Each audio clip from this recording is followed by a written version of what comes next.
Welcome. Welcome to our introductory problem for chapter 4, week 5, sorry. And this problem can be found on page 247. Now, again, I'm experimenting with these, how to do these problems, and I'm going to do this a little bit differently this time. But I take your book and open it to page 247. And then what I have done is I've quite literally gone down the side in my margin of each one of these transactions and each one of these requirements and written down where I could find those in the book so that I can't get lost, so that I don't spend time wondering where something can be found. And then what this introductory problem allows me to do is to say, does the solution look just like what I saw in the book? Can I make a connection? Can I learn about a topic by reading about it when I look at the introductory problem? So what I found, for instance, I quite literally did this. Purchased inventory on terms, 210 net 30. So I quite literally got to the white pages and started turning these pages and looking at every one of these red events that are outlined, and I'm looking for the one that says purchased merchandise for a discount. So I just keep turning these pages and looking at each one of these until I can make a match. I'm quite literally just trying to make a match. And here I have purchased, discounts, and I see these terms, 210 net 30. So that's on page 216. So I wrote down page 216. I looked at it, and it goes all the way down page 216 and over onto page 217. So I went ahead and wrote 217 to 18 because I want to see about those items, because that is about the shipping terms, the FOB. And then I also remember something about buying these merchandise items, and that's clear back on page, I found that on page 211. Again, just by turning and finding these purchased merchandise, and then on the top of page 211. So now I know that I'm looking for information on page 211, 216, for the discount, and then 217 and 18 for the transportation costs. So as I do these, I can open up to page 211, read this presentation about purchasing merchandise, and then I can begin to see if they do it the same way that I do. Also, in this book, they do this analysis of the transactions based on the effect of the transaction on the accounting equation. So we begin to look at the resource distribution in that accounting equation to see what's changed because of this event. So as we look at that, then we can recognize that for the A part of this of these requirements. So here's what we have. Comprehensive cycle problem. So that means it's going to take me all the way through the closing entries. It's a perpetual inventory system. I learned about the accounting cycle in chapters 2 and 3, and I learned about perpetual inventory in chapter 4. And then I've got a beginning trial balance. So when I looked at these beginning balances, I have them listed here for cash, inventory, land, common stock, and retained earnings, and I should check those and make sure that they add up to each other so that the 16, 4, and 2 add together to make the 12 and 10,008, and so that they add together to equal one another, which they do. And then I read each of these events and I find the page where I can do that. I look at the requirements and I say, where have I seen this? Well, I've seen it on pages 14 to 19. So if I really should go back, if I have any questions about how this works, I should go back and read 14 to 19. But then I will also find examples of that on each one of these pages where I have a transaction. And so it says identify these as AS, asset source, AU, asset use, AE, asset exchange. And then, or a claim exchange, and then or not applicable. I'm wanting to tell if they go up or down. So then it says, after I do this analysis, then I'm going to record the events in the trial balance, in the general journal, I'm sorry. And that's on pages 152 to 55, and that's in the last chapter. And that's that reference page, set of pages where I can see how to enter the journal entry. I can see how to enter the T account. I can see how to do and how to get those account balances. Then prepare a multi-step income statement, which is on page 208. Now the one for this problem is very simple compared to the one on 208, but you begin to see how to put in those headings, how to put in account numbers under those, and names and numbers under those headings. And then record and post the closing entries. And so as we look at each of those, we're now going to begin to try to look at the financial statements. So as we look here, the first thing asks us to do is P&D enterprises and effects of events. Now I realize that given this is a small screen, you can only see the balance sheet portion, and I'm going to have to move these across for the income statement portion and the statement of cash flows. I'm not going to go over all of these with you because I'm going to leave some of them for you to use in your own homework. But the first one says, purchased inventories costing $11,200 on account from Stone Company under terms 210 net 30. The merchandise was delivered FOB shipping point, freight costs, and freight costs were $800 paid in cash. So I have all of that to deal with.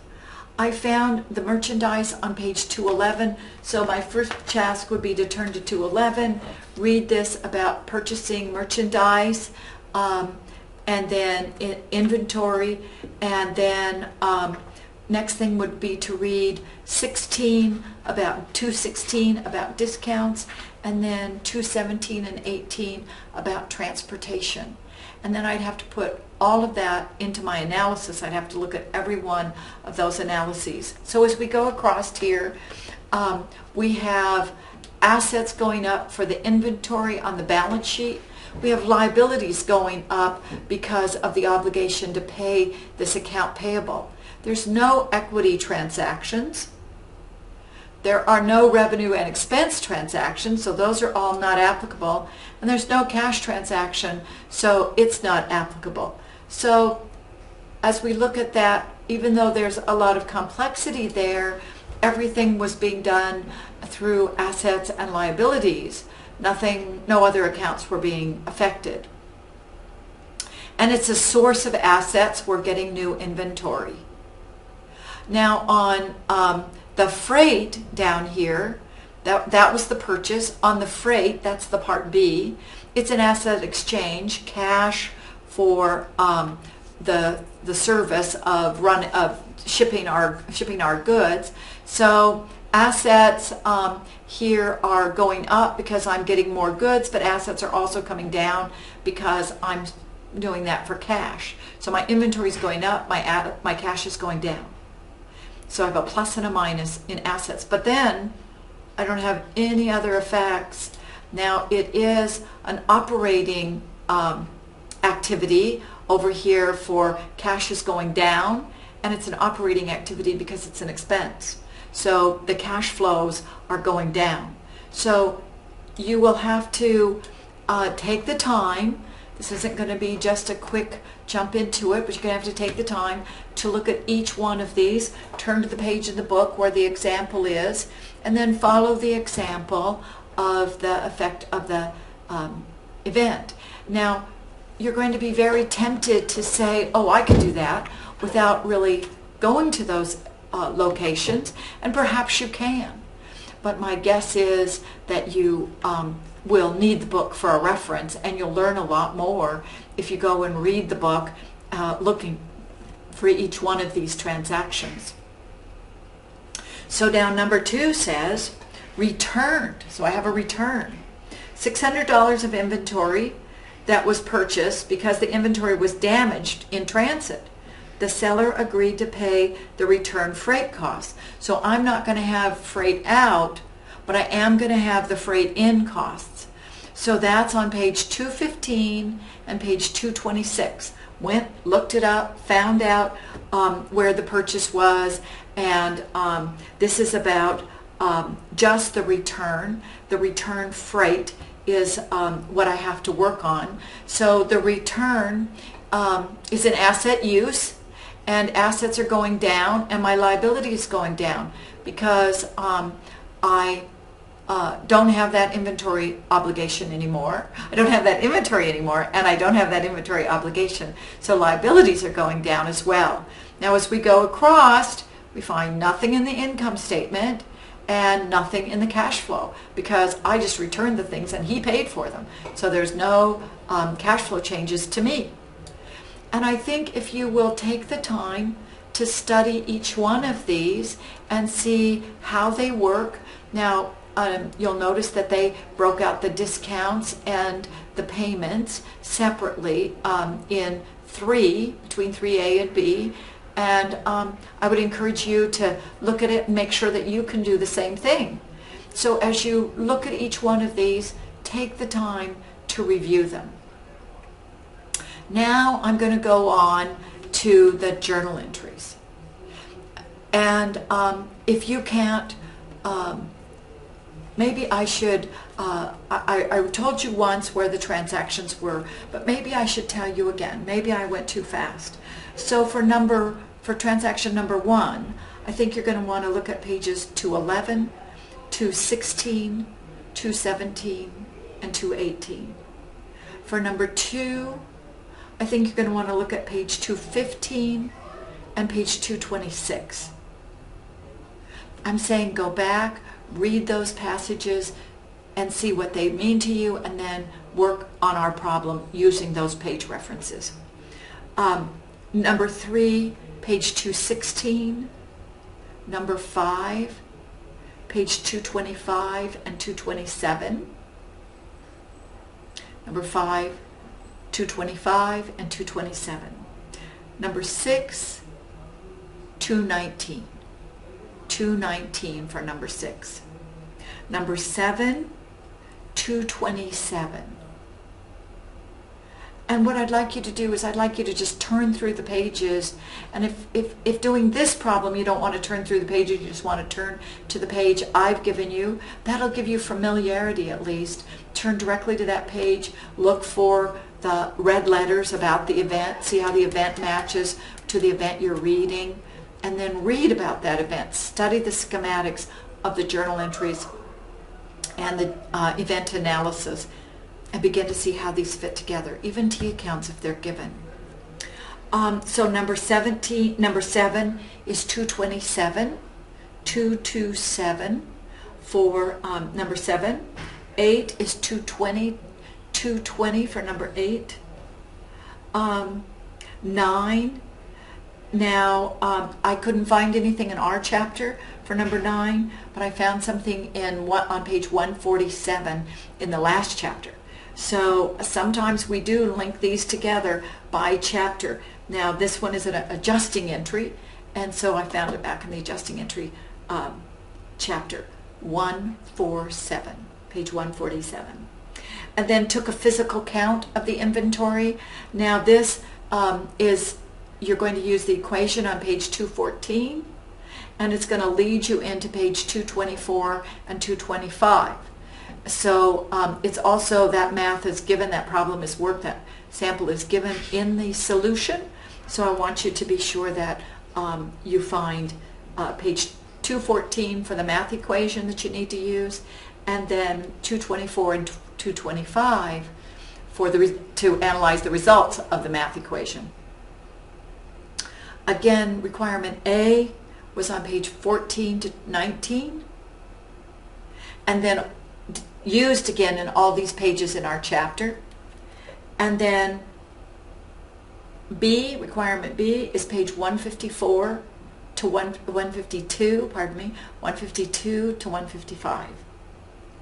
And then C is also on page 152 and 155. D is page 208.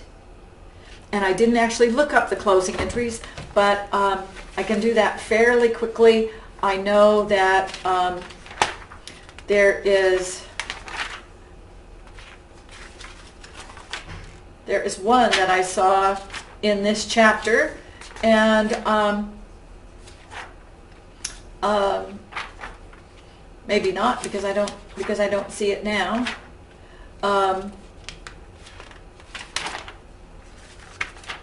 But then I will turn to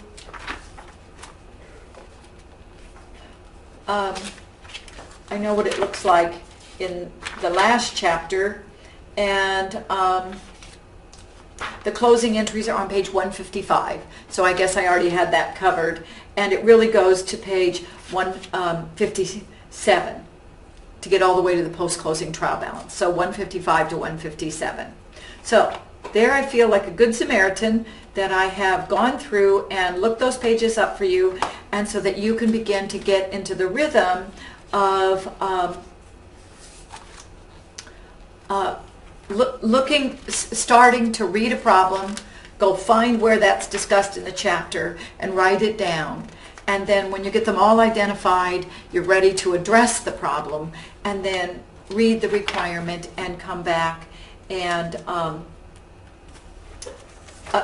do the requirements. Read the problem, go back and read about it in the book, and then come back and do the solution that you need. So now I'm looking at this, and I'm going to take it up a bit because I know my head and face is right in the way, but I'm going to start here.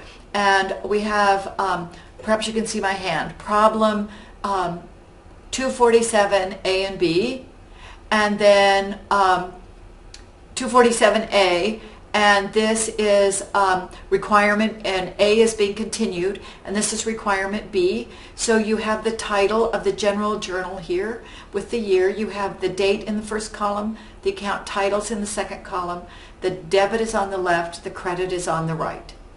So this is all set up for us.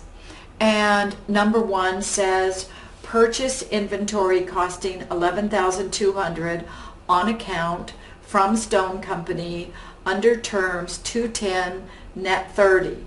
The merchandise was delivered FOB shipping point, so it became my responsibility when they shipped it out. I had to pay for that, and the freight costs were $800.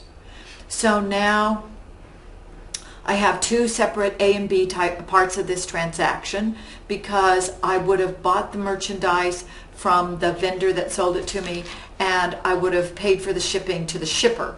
So those would have been two separate transactions. Now I'm going to debit merchandise inventory because it's an asset, it's going up, and I have more inventory than I had before. I'm going to credit accounts payable because I bought it on account, and I told you that when you come across the word on account, when you're reading it, you should just stop and say, do I have an account payable because I have to pay them, or do I have an account receivable because they're going to pay me? And stop and think about what kind of an account that is right when you're reading it, because it'll make the most sense when you're reading it. So you purchased the merchandise, it's on account, so you have to pay for the merchandise. So it's accounts payable. That will just, if that could become part of your rhythm of reading these problems and saying, to whom is the money owed? Do I owe them or do they owe me? That'll help you. So now accounts payable is a liability. It's going up. I increase a liability with a credit, so I'm going to credit accounts payable. And indeed, that's what they've done for the amount of the inventory. Now the inventory was $11,200. And the shipping was $800, so I'm going to debit the merchandise inventory because the shipping is part of the cost of the inventory. So the inventory will go up by the amount of the shipping. So I'm going to debit merchandise inventory to make it go up because I had to pay to get these goods delivered. And then I'm going to credit cash. Cash is the asset that's going down because I'm paying the shipping right now. So the credit makes cash go down. Cash is an asset, it's going down. They're both $800. Now, number 2, returned $600 of inventory that was purchased because it was damaged in transit. The seller agreed to pay the return freight. So I don't have any return freight, but my merchandise inventory is going down because that merchandise was damaged and I returned it. So I'm going to credit merchandise inventory, the asset, to reduce it. And I'm going to debit my account payable because it's a liability, it's going down. I don't owe anything on that merchandise any longer. So I owe less than I did before. So I will debit the liability, accounts payable, to reduce it. And in this case, it was $600. Number 3, paid the amount due on its account payable to Stone within the discount period. So I'm going to get to take the discount. So now I'm going to have to debit accounts payable because I'm paying it off.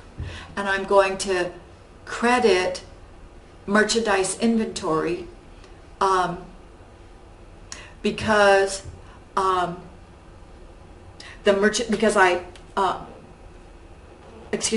looked at number 4. I'm sorry. Number 3, paid the amount due to Stone within the cash discount period. So accounts payable are going down and cash is going down. So accounts payable will be debited. Now, how much will it be debited? Well, it's going to be debited the $11,000, and the solution is given to you. It's going to be debited the $11,200 minus the $200 that I returned, and now it's going to be times the 98% to know how much it's going to be, or it's going to be minus the amount of the discount. So since I need the amount of that discount, I should really do the discount first and the payment second.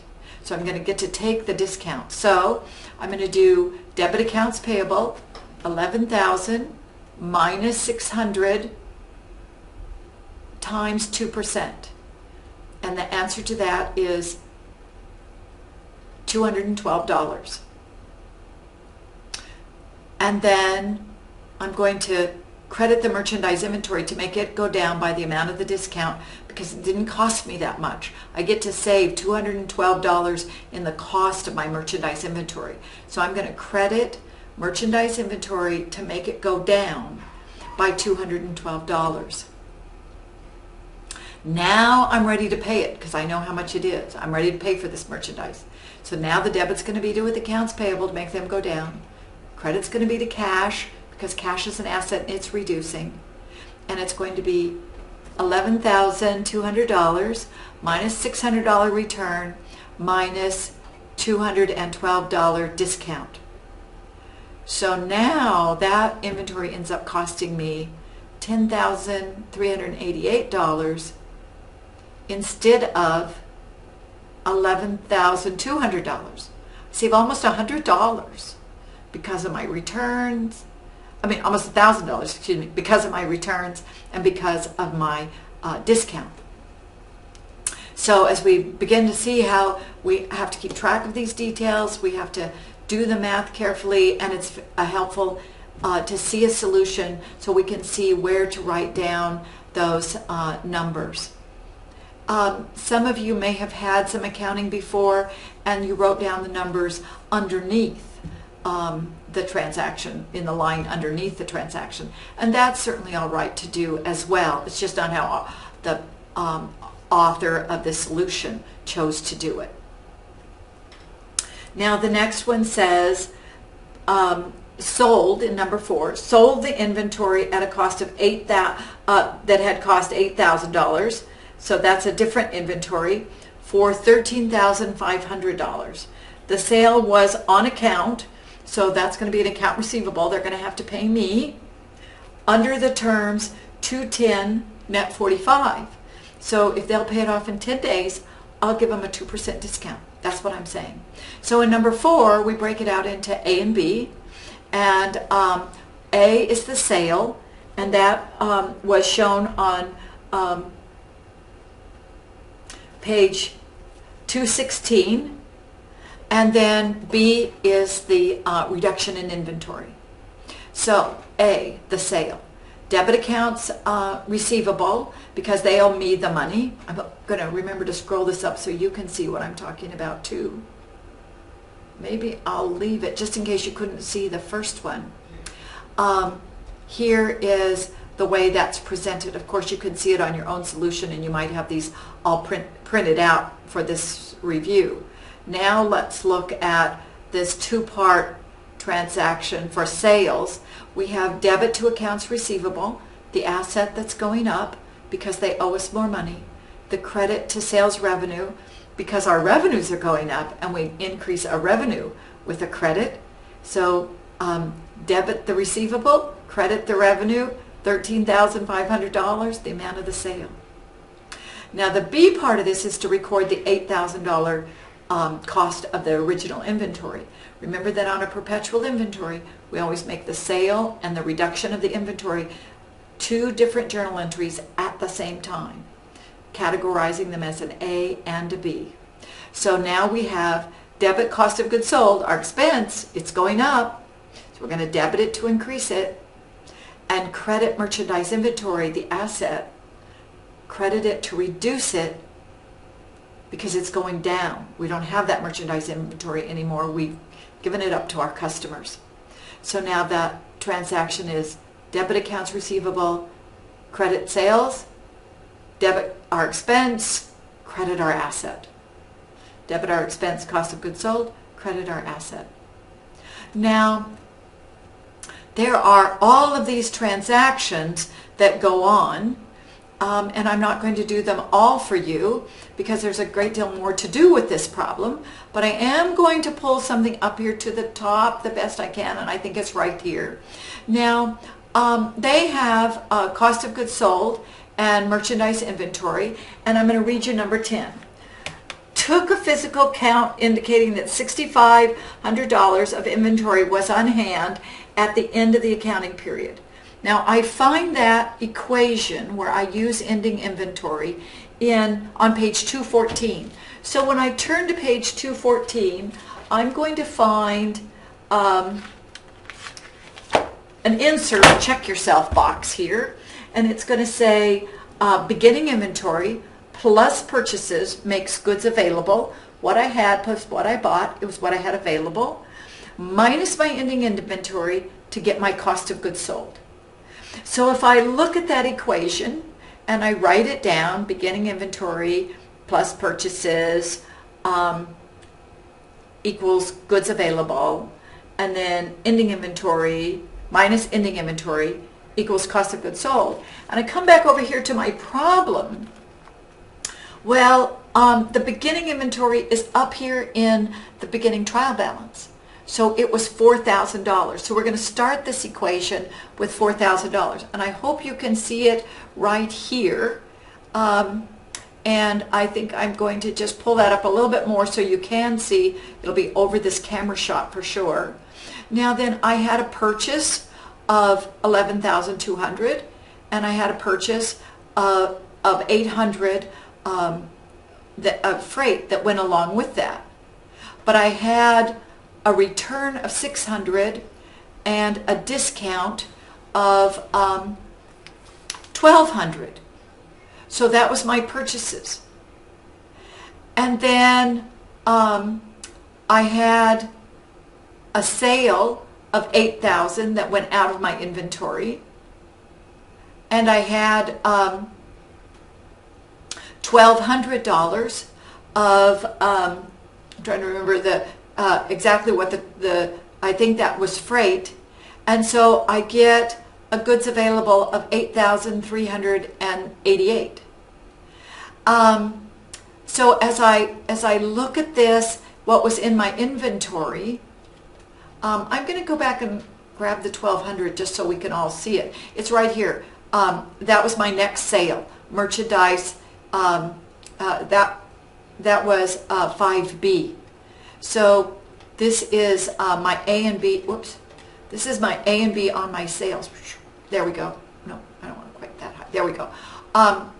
And so I get 8,388 in my goods available. But that's what I should have. But all I have available at the end is 6,500. So when I look at what should be in there and I look at what is in there, they're not the same, and they're not even close, and there's some shrinkage. Now, shrinkage is given to you on page 224 and 225. So now I wouldn't know to go look for shrinkage until I got here. I would start out just with the equation on 214. I would do the equation. I would expect these to be close to one another. They're not. So it indicates to me that I have some shrinkage. In fact, with a perpetual inventory, they should be exactly equal unless I have some shrinkage. So now I have to recognize a loss. Debit cost of goods sold, inventory loss for $1,888, and credit merchandise inventory for $1,888 to reduce it to the amount of the count. I have to bring it down to the amount of the physical count. So 10 is not routine, and I wanted you to see how we start out with one equation. We have a revelation when we're doing that equation, when it's not the same as the ending inventory physical count. So now we have to go and call on the part of the chapter that's about a loss. So we write out all these journal entries, and you can check those against the page numbers. I'd like you to read the problem, go look at the page number, see how it's supposed to be done, and then come back and check to see how the equation is, how the journal entry is actually written here in the book. Now then, the next thing we do is these T accounts. Notice that we line them up just like the accounting equation: assets, liabilities, stockholders' equity, and we start with cash, and we go down through all the T accounts that we know of that we have for assets. Accounts payable is the only liability we have. Common stock, retained earnings, revenues, and expenses are what we have for T accounts. Now we put in the beginning balance always, so I'm showing you where we had beginning balances from that beginning trial balance in these accounts. And then we put in the transactions. We did this in chapter 4 and chapter 3, and so we had a big problem on this. So here's A, B, 1B, 7B, 8, 5A. We're posting in all of these amounts, and we'll do that for all of these accounts. I would say you do them by transaction.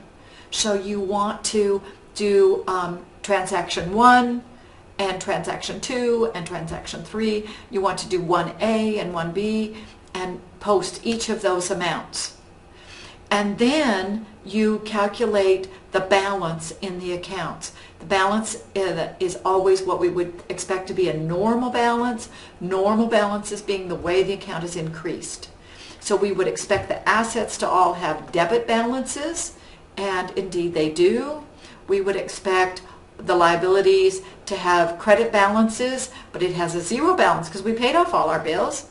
And then we would expect common stock to have that beginning balance because we made no transactions. But now look at retained earnings is changing because of these closing entries, but now these temporary accounts, revenues and expenses and dividends, they were all closed at the end of last time, so they don't have any beginning balances.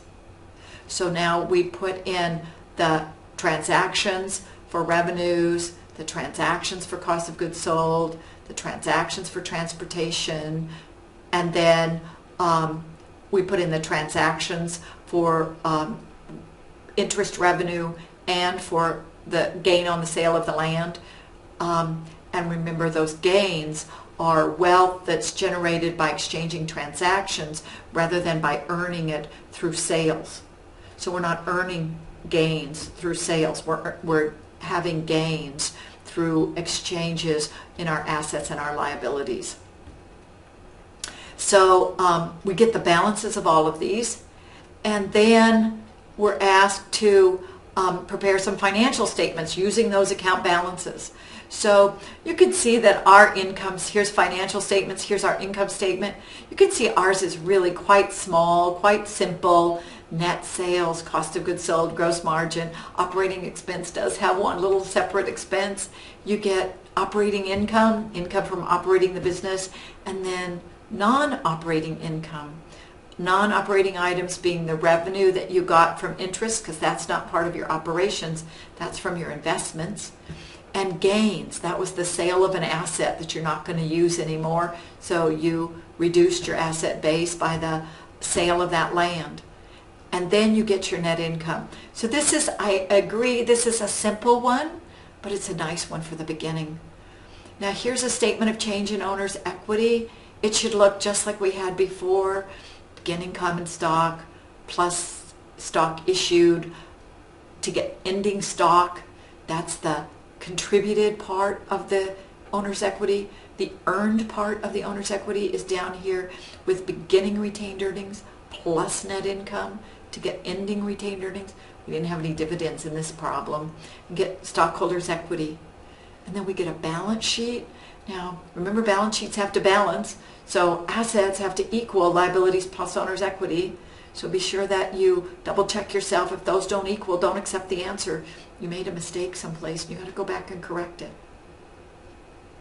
And then here's the cash flow statement and how the cash flow statement goes together. And I would encourage you excuse me, to look at each one of these, see how they go together, make sure that you could pull those accounts from the T accounts and put them into these statements and follow the sample that's here, follow the samples that are in the book. Maybe what you ought to be doing is too, double checking these samples from the solution to make sure they look just like those samples on page 154 to 158, back there where we have all of this closing information in chapter 3. And then we do the closing entries, get rid of the revenues by debiting them all. We have 3 forms of them here, a revenue, a gain, and an interest revenue. Put that into retained earnings, make retained earnings go up with that credit.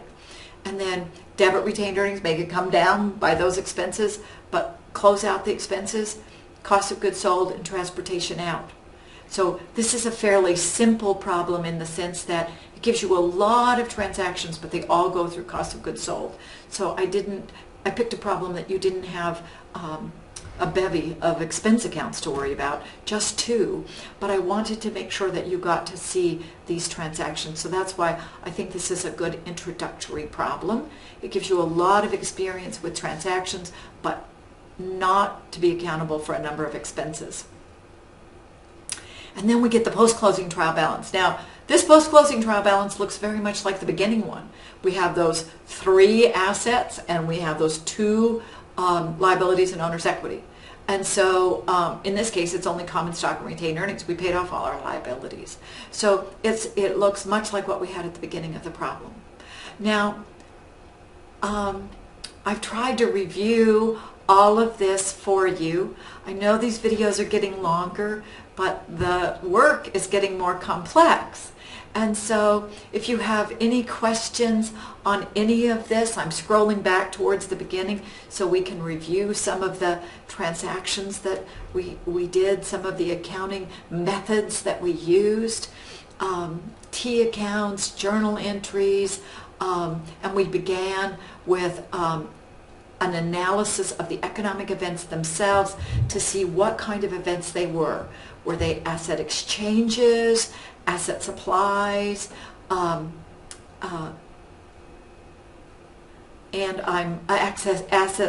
asset uses, excuse me, so that we begin to say, what is this?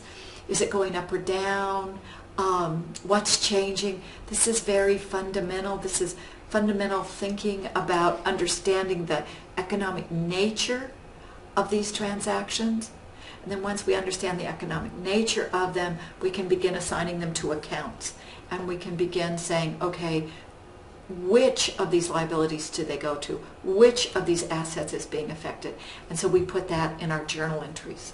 And then we make that a reality with our account balances. And we say, that's actually what happened. We saw these going up and down, just the way we expected them to. But it is important that you understand the economic nature of the transaction for the company. Are they getting an asset, a new one, a surplus? Is it going up? Are they supplying the assets with this transaction? Are they using the assets? Are they getting rid of it?